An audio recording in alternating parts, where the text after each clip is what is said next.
The Uncutt Podcast.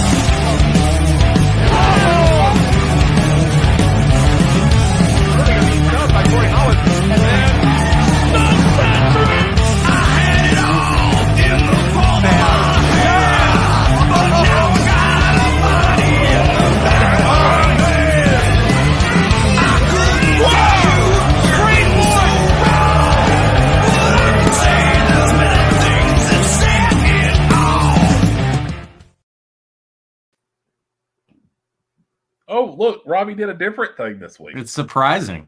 Are we alive? We're live. We're live, Whoa. pal. Got to throw two up, guys. Throw two Christ, up. Here we go. Oh, look, I'm still not doing it. Getting bigger. Just You're being going to around do it Robbie. eventually, Matt. I guarantee it. Robbie, I promise, on my going away show, if and when I leave this wonderful team, then that will be the time I throw them up. Oh, God. He's Well, not then I gonna hope I fuck never with people. see We'll it, just Matt. See him do it. Dude, by the way, speaking of podcasts, let's talk about something else real quick. Matt killing it on the Putting You Over podcast last night. For Thanks, anybody man. that didn't see it, it should be. I'm assuming he has it like in his archives on Twitch. It's on the it's if you go to Twitch, search Putting You Over, all one word. You can actually, it's still in the video archive because I watched it back today myself. And when you look at the thumbnail, even it's my beautiful ass face. So they interview an independent wrestler for the first hour. I come on in part 2. So it was a great time. Gave us a lot of shout outs on that show. I tried to as much as we could. And shout out to everybody over at Putting You Over. Love those guys. Love those guys. Hopefully we'll collab with them at some point here in the near future. So that'd be rad. Absolutely. Dude, I would love to sit and like chit chat and bullshit with you guys. Yeah, I love But you I guys. do that all fucking week. Fuck you guys. So, yeah. For anybody who's listening to this for the first time or watching for the first time, this guy underneath me is Matt Minnick, Love Panda 24x48 on TikTok. This guy beside me, Robbie Cutthroat, Rob, whatever the hell that says underneath his name on Twitter. Rob Ungle, 1974. You got to explain that shit to me eventually. I will. And then I am the Ace Nick White at the Ace Nick White on Twitter, also on TikTok. I am at the Ace Nick White. I don't have nearly the following this guy does, but I'm getting there. So me too. But tonight, okay, I'm really about to say this, y'all. Tonight, our guest on the Uncut Wrestling Podcast is suicidal, homicidal, genocidal Sabu.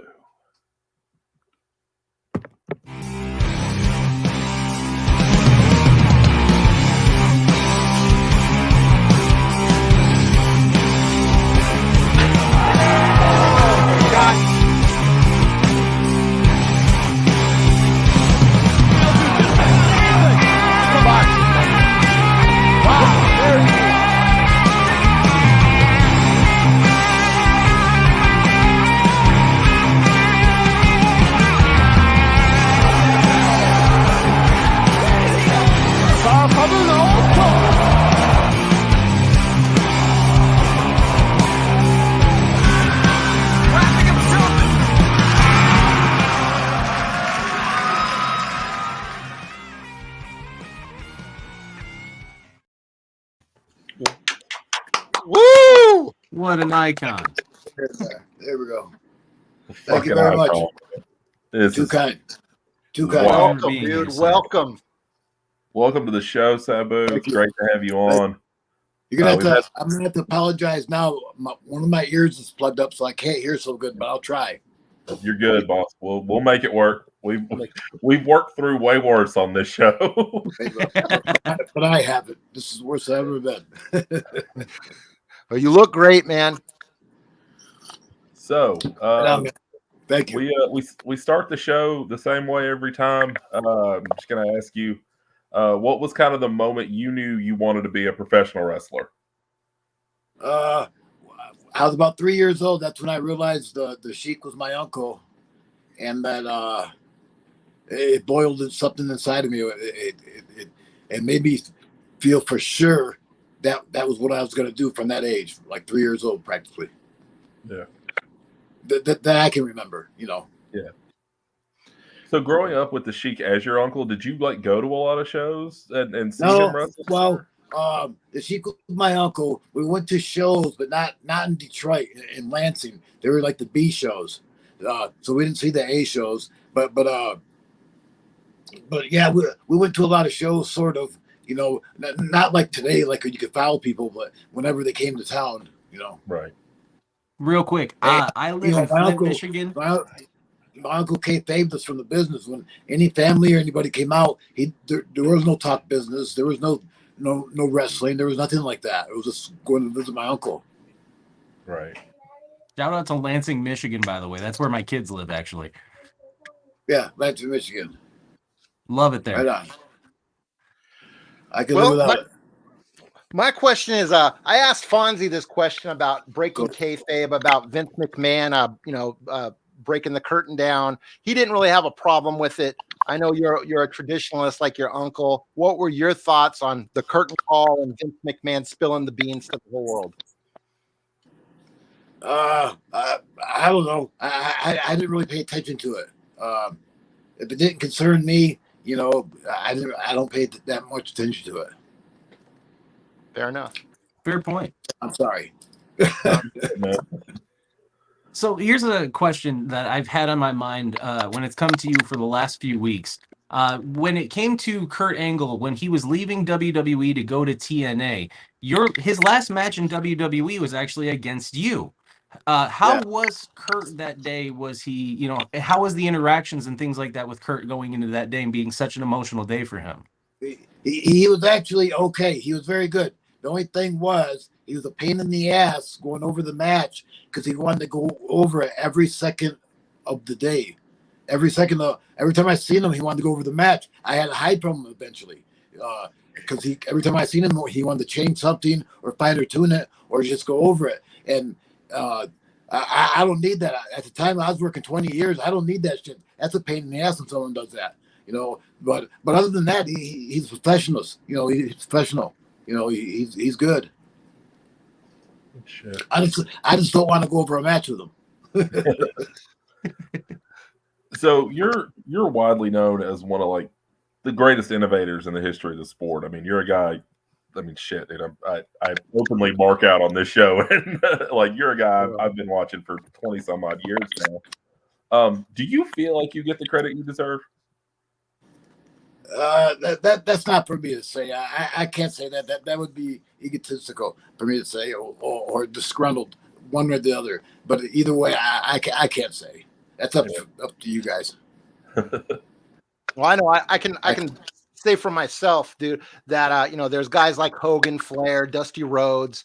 There's the staples in the business, and then there's like what I kind of consider anomalies. And you're an anomaly, like an Abdullah the Butcher, Sabu, a Bruiser Brody, Mick Foley. I put you in a level that kind of transcends the traditional business. With that being said, besides you, not that you would say you, but who would you call the most death-defying hardcore wrestler ever? Probably Terry Funk or Cactus Jack. I don't like calling Mick Foley. I like calling him, Cactus Jack. That's what I met him as. I put one of those two, or my uncle, I guess. Yeah. Speaking of Terry Funk, no, you hold on 1 second, sir. Yes, sir. 1 second. Jesus. When it comes to the Terry Funk and you bringing him up, actually, you had the barbed wire match with him in ECW back in the day. How did you guys go about planning that match with it being such a dangerous environment around you? He's old school. I'm old school. We went over a very little, little in the beginning, little in the middle, and the finish. And when we got in the ring, after I hurt my arm, that it got all thrown out the window. It was a survival then. But we didn't plan a lot of this stuff because we're professionals. We'll plan it we're in the. We'll do it when we're in the match. We don't have to plan it. It happens spontaneously. A lot of it, and that stuff it's hard to script. You can't. Script spontaneous because then if you script it, it's not spontaneous. Right? Yeah. Exactly. Robbie, go ahead, boss. No, well, I was going to ask about when you first went to ECW and your first gimmick that you had where you're strapped to the gurney with the mask on. And can you tell us about that? I know you probably didn't like it all that much, but can you talk about that and maybe your handler 911? Yeah, I didn't dig that so much, but it was a cool thing, you know, especially when I look back at it now. But Paul never spent no time with it. Like a couple times he had me with plastic chains, yellow plastic chains holding me in. Sometimes like rope, you know, and it will just be a dolly, not a gurney. You know, he didn't spend no time or money on the prop, so I didn't like it. But he paid me extra to do it each night. That's why eventually he stopped paying. I stopped doing it because he stopped wanting to pay me extra. When the money's not there, it's like, fuck it. What's the point anymore? I mean, it's not like you weren't doing enough crazy shit. I'm just running to the ring. Like nobody was really doing that stuff, and that I don't know. The stuff that I remember. You know, my favorite match of all VCW is my very first match when I wrestled Taz. My very first match, Tasmaniac. I had blue wrestling pants on, and that's my favorite match. And there was only like 200 people there or less, but that's my favorite match. That's what set the world on fire. Why was it your favorite match? I mean, what during it that stands out? It was the first time anybody's seen the shit I did, really, you know, in the States, and the people who received me, you know, like no other. So speaking, they were scared of me, but yet they still cheered me. Yeah, that's a beautiful moment. Like freaking. So speaking of Taz, you and Taz, easily one of my two favorite feuds in ECW history. It's like Raven Dreamer, you Taz. What are some of your favorite moments from that feud? Like, were there anything that just really sticks out to you from that feud? Just when the lights out, lights on the first time, you know, that electricity. When I don't know if you guys pay attention to that. Oh yeah, we love it. Moment. That was the moment that sold me. Yeah, the electricity, you could feel it. It was unbelievable, and it was never that high ever again. You know, because the people just wanted to see you fight so bad, and they're like, "Okay, we're gonna get it." And then all the lights go out, and they're like, "Oh, now I got to come back and see it next week." It's like, oh, it was so right. But that was pretty awesome. So talking a little bit more into your ECW history, of course, the relationship with you and Rob Van Dam.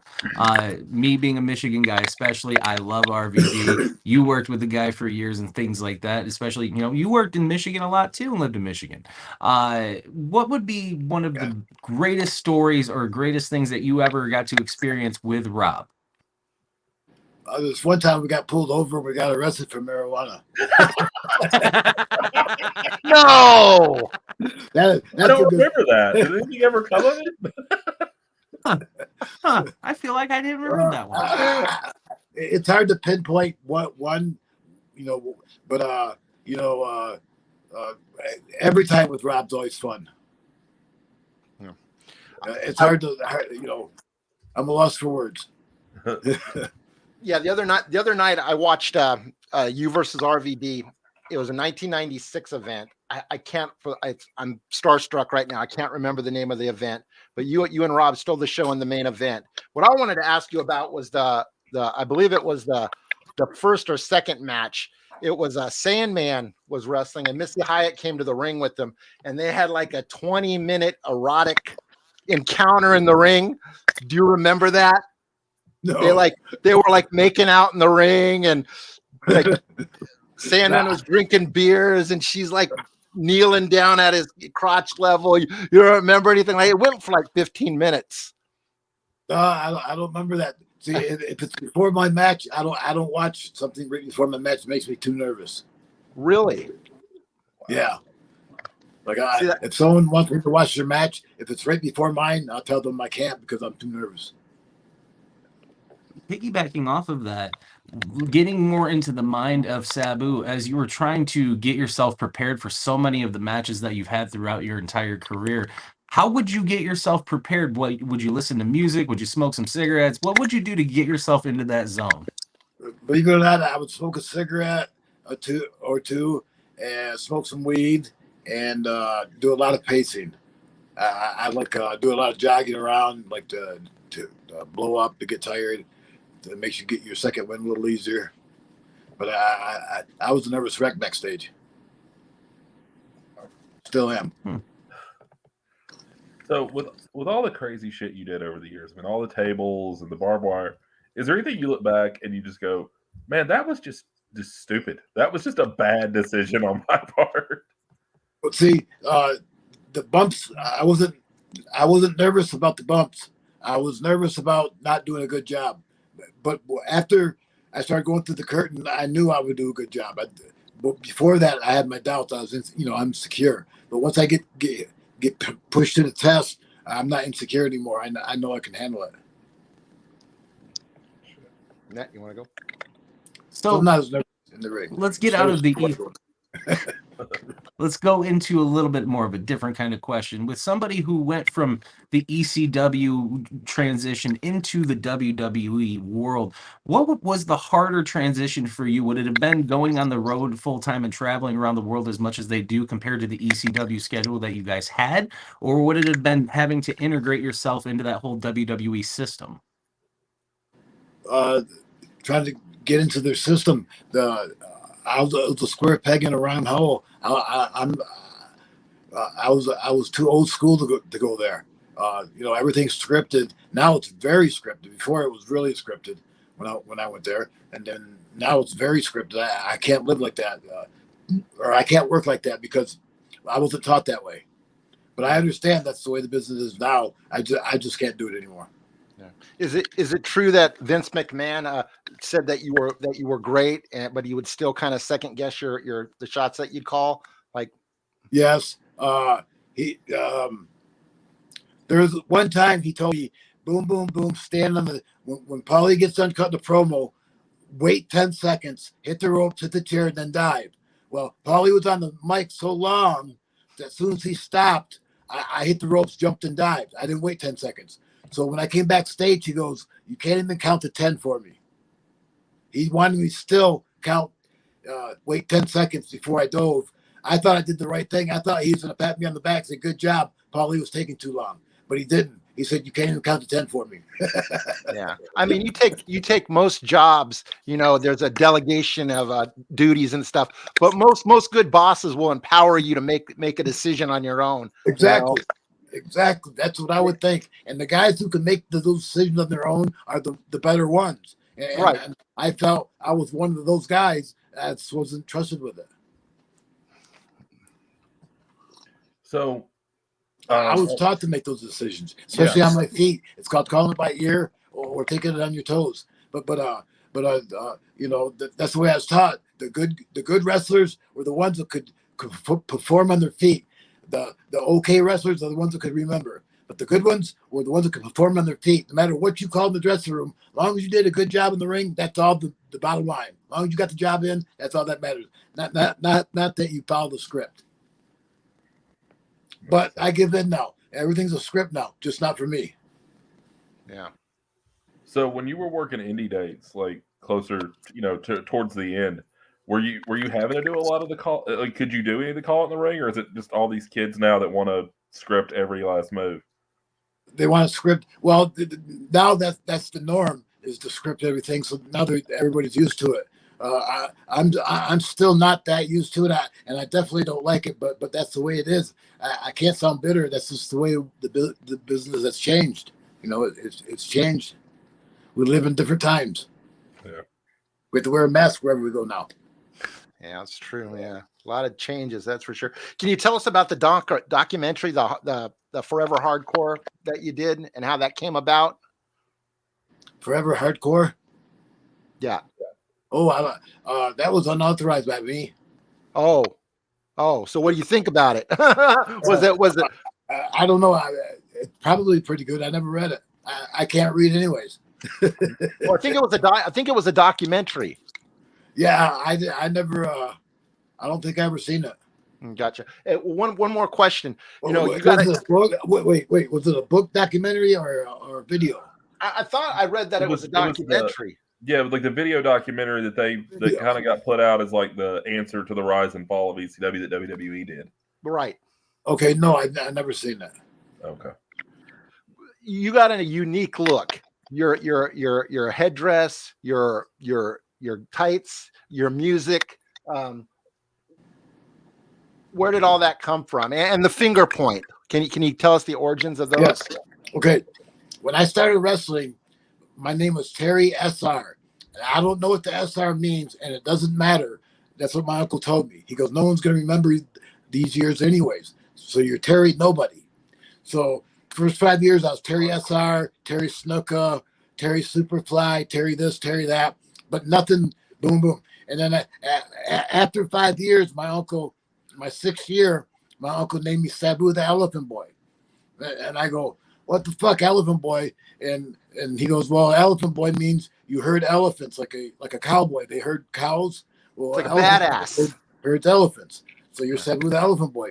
So we'd go places and people go, what the fuck does Elephant Boy mean? I go, I don't know. Let's take it off.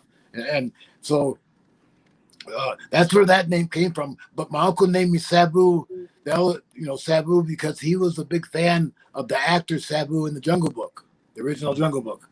And he wanted to name his first son Sabu, but his wife wouldn't let him. So they named their dog Sabu. They had a white German Shepherd. They named the dog Sabu, and then I'm actually the second Sabu. That's like Indiana Jones, like you watched The Last Crusade. They named the dog Indiana. Remember? I don't know about that, but okay.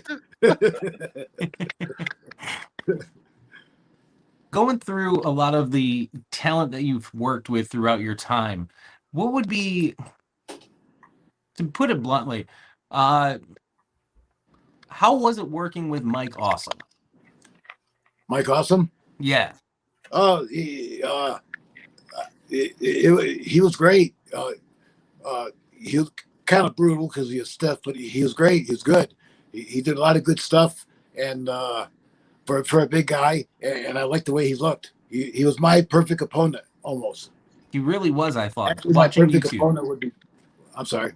Well, no, I was saying just watching you two, you have that perfect dynamic, like you were saying, where you both were able to both be high flyers and both be devastating in multitudes of ways. So it was always amazing to just watch you guys perform together. Right, but right on. But my ultimate opponent, which you're probably gonna ask me later, but I'll tell you now, is Brock Lesnar. But I'll tell you now, anyways. That's my ultimate opponent. If he wanted to wrestle me right now, I would wrestle him. Other than I'm not in shape, but I'll chance it. What is it about Brock Lesnar? Because, dude, truth be He's my told, perfect opponent. He's bigger than me. He does everything I don't do. He does power bombs. He does, he does shoot fighting. Mat wrestling. He does everything I don't do. yeah, kind of like mat wrestling. I just don't do it because I don't get paid for it. I stick and move, and he doesn't do that. But that would be a perfect matchup, me versus him. It wouldn't be a test of strength; it'd be a test of skill. Yeah. Like kind of like ECW in the WWE version of ECW, you wrestled the Big Show a lot. Yeah. So, Kind of the same he was a contrast. little bit too big for me. He was a little bit too big, and he was brutal at me. Getting chopped by him was getting chopped by 100 guys at once. He was so heavy. But I had to commend him for not killing me, and makes him a good worker, because he could have killed me many times. Yeah. But he's just a little bit too big for me. Brock ain't too big. He's too big for me to fight. He ain't too big for me to work. Yeah, I would want to see that match, dude. Anybody listen out there that makes decisions in wrestling, dude, I'll buy a ticket. Would I? But if you had to, you've been to some crazy crowds, some great crazy events, dude. If you had to pick between New Japan, FMW, ECW, and XWF, which would you say had the craziest fans?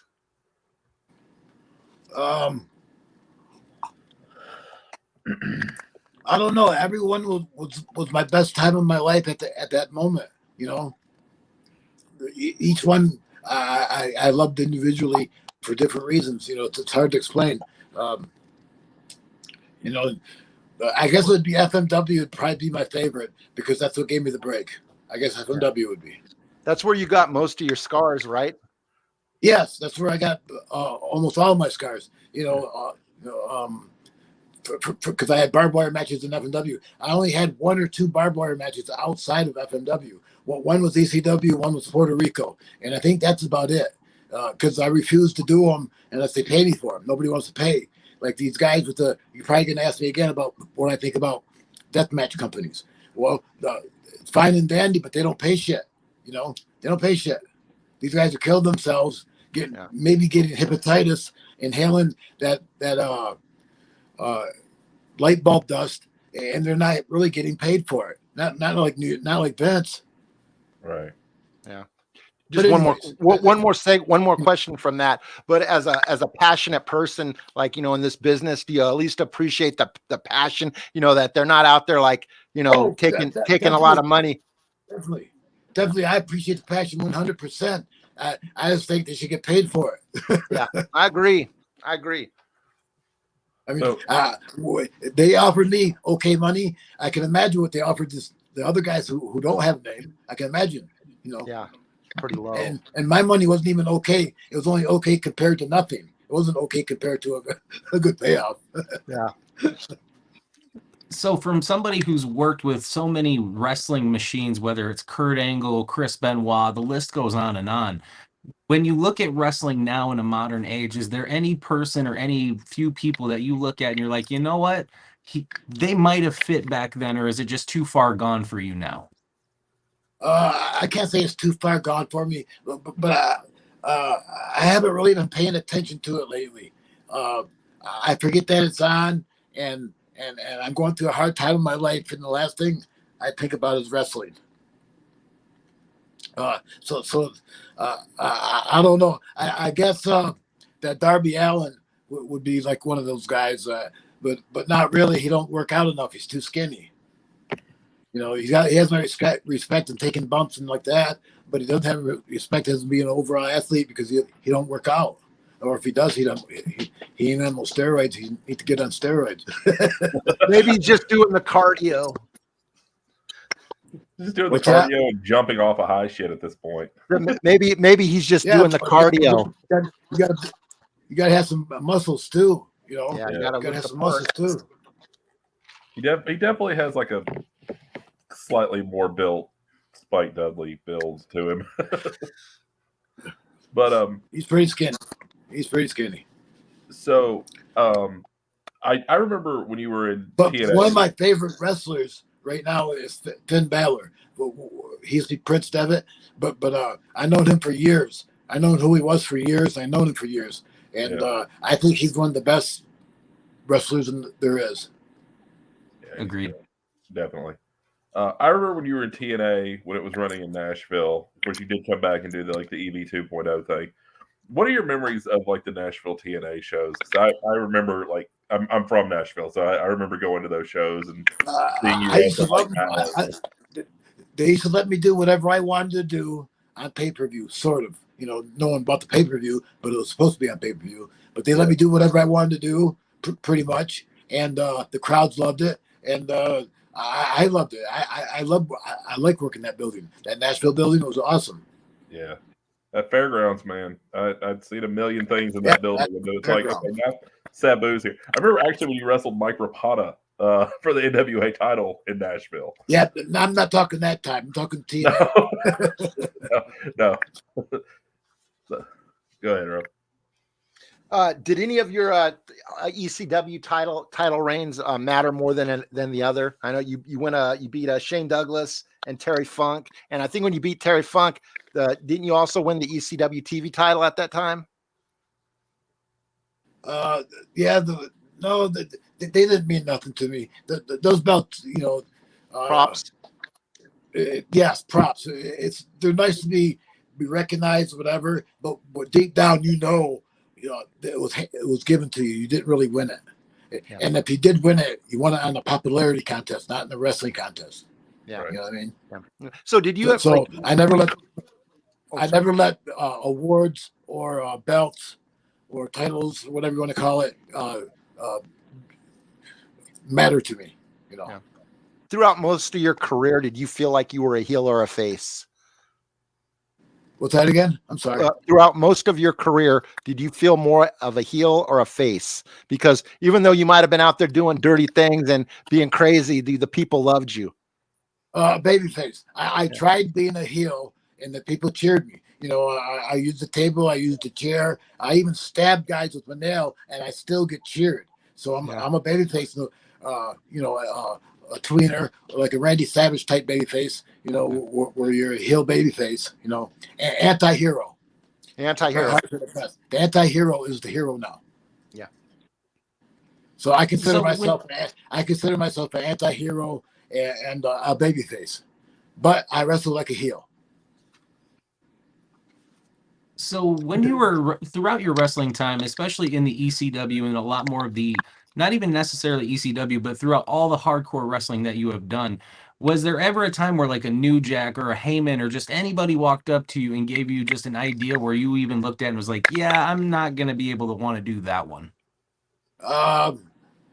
No, not really. I never said no to anything. If anybody, I had a lot of no's said to me, but I really said no to anybody within reason. You know, like one time a guy goes, I want to give you a pile driver off the apron.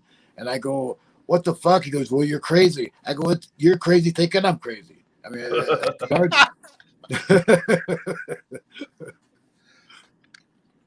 But no, I usually don't say no to anything. And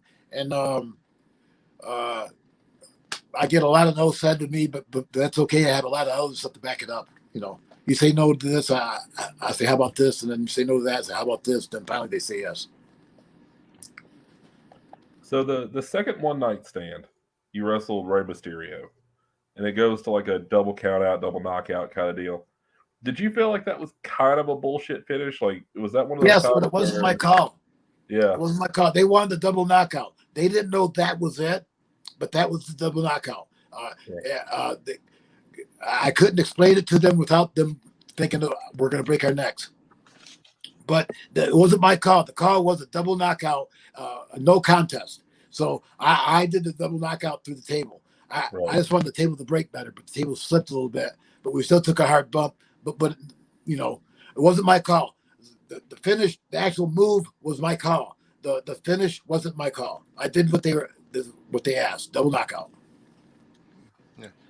Could you talk a little bit about recently passed away New Jack, the Gangsters, and their in ECW, and maybe you could tell us if Mustafa was as bad as people say he was in the ring? Well, no, they were both okay. They're better than the people give them credit for. Yeah, that's what I was thinking as I've been watching some ECW. It's a work, so they get criticized for their actual wrestling ability. But it's a work, they can work. You know, that's the bottom line. It doesn't matter if you can really wrestle anymore. It matters if you can work. You know, a lot of guys don't know how to wrestle, but they know how to work. Yeah, I like that.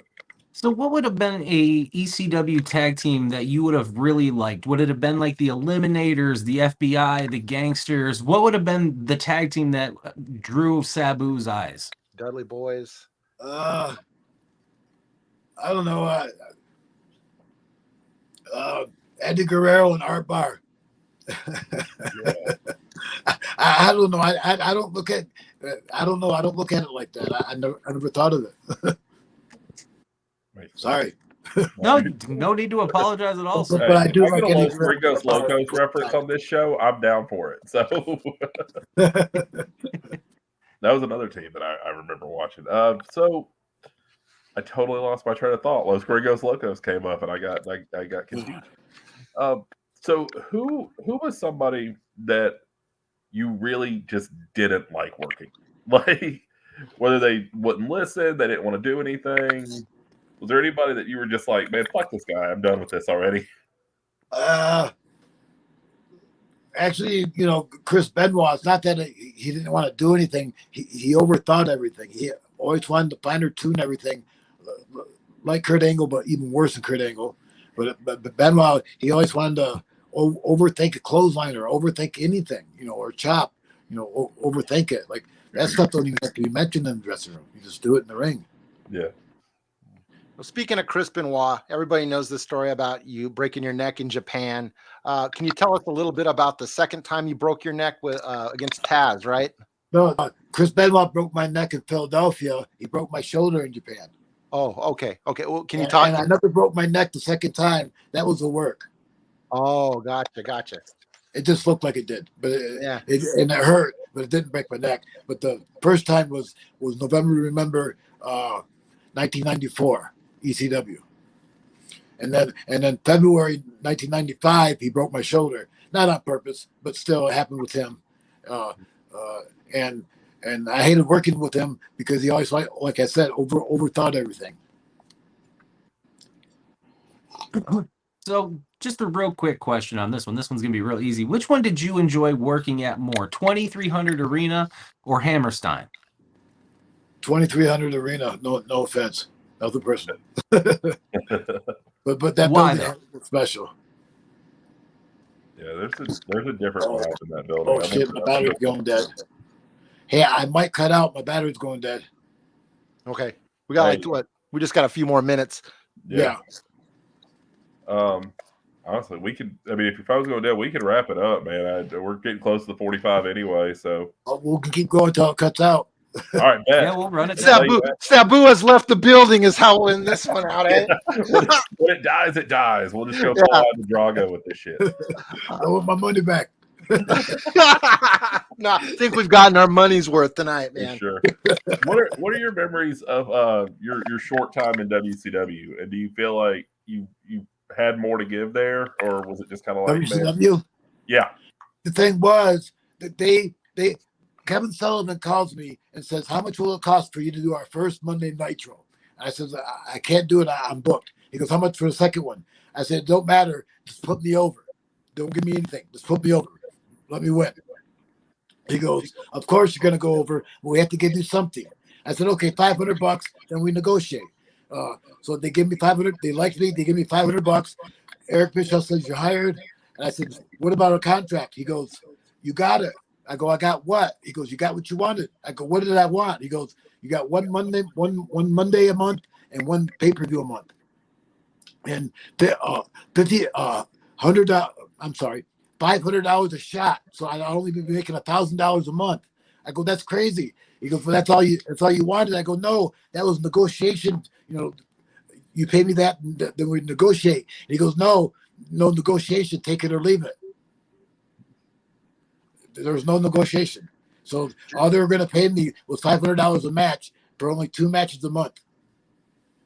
So of course I laughed and quit.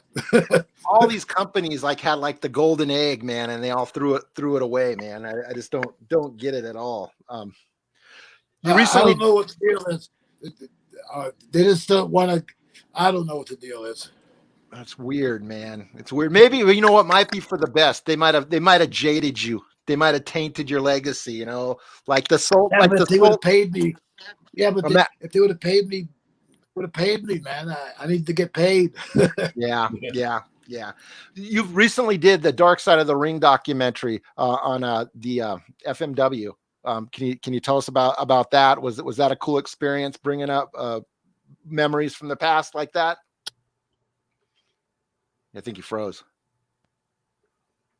He might have died. I think his phone died, y'all. Wait. If it goes black.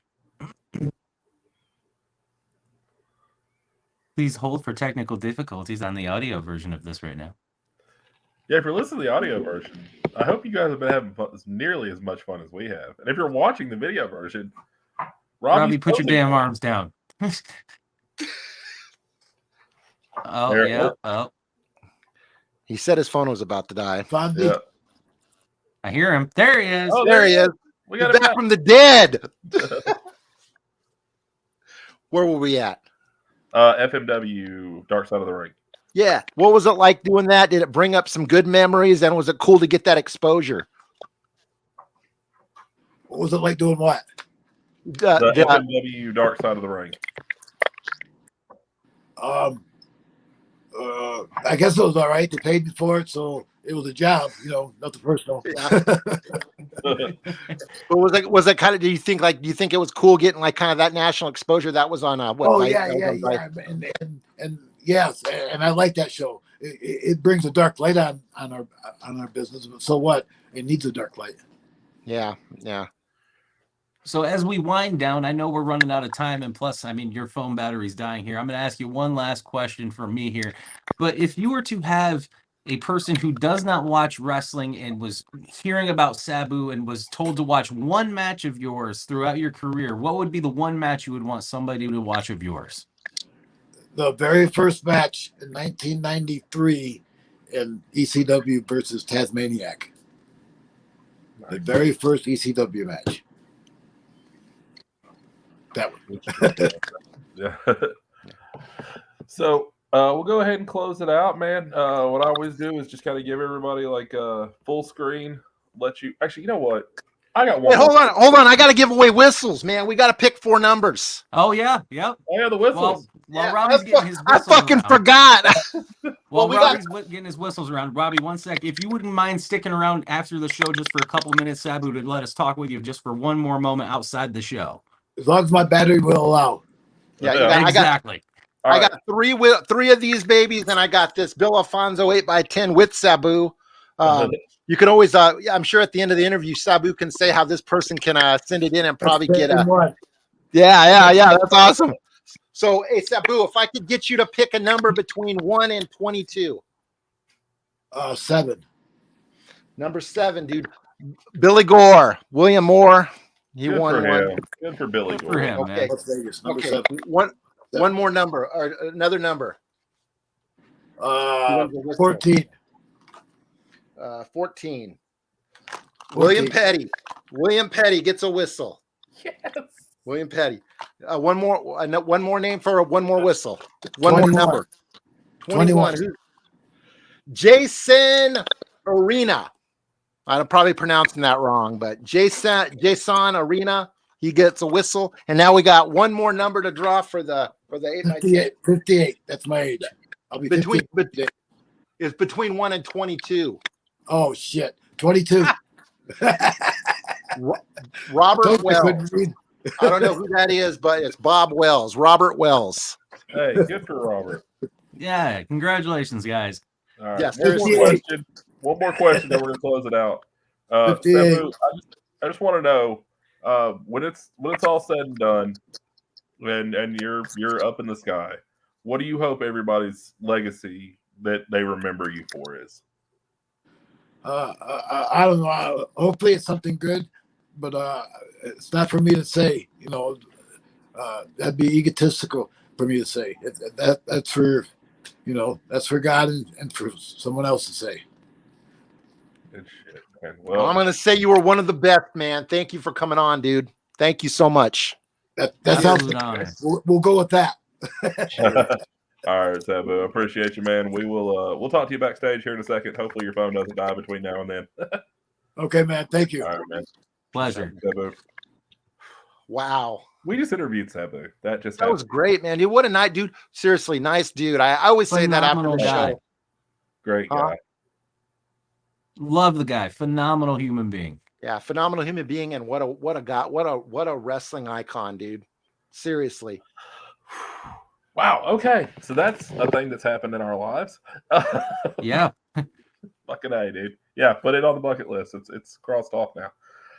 Next week we go from a legend of the industry this week to maybe the top unsigned talent in wrestling today. I fully believe that when I say it. Next week, the Iron Demon Shane Mercer is going to be on the show. Going to be a great one. Going to be an awesome interview. Gentlemen, another one in the books. What a show, dude. What the fuck is happening in our lives? What is life? Oh, okay. And we haven't even gotten to January yet. Woo, okay. We got some big things planned. Got huge things planned. But for Robbie Cutthroat, I did it again. I always fuck it up. For Robbie Cutthroat, I can do down. I know you're right there.